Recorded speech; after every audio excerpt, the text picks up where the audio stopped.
Ito, ang totoo niyan, hindi naman talaga ako may-ari nito. Ipinakiusap lang ito sa akin ng aking isang customer na taga Laguna na kung saan siya talaga yung magmamay-ari nito.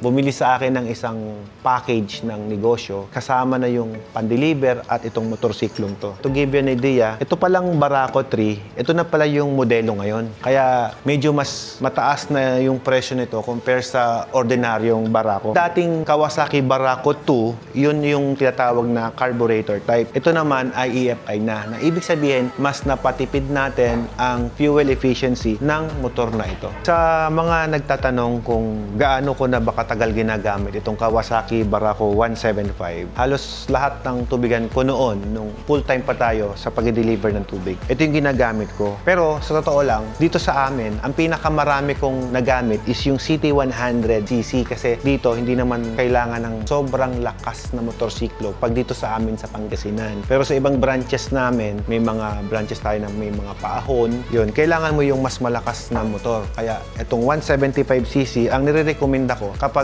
yung lugar ninyo ay may mga matatarik na paahon para maiahon niya ng maigi yung mga kargamento ninyo na nandyan sa inyong sidecar. Yun.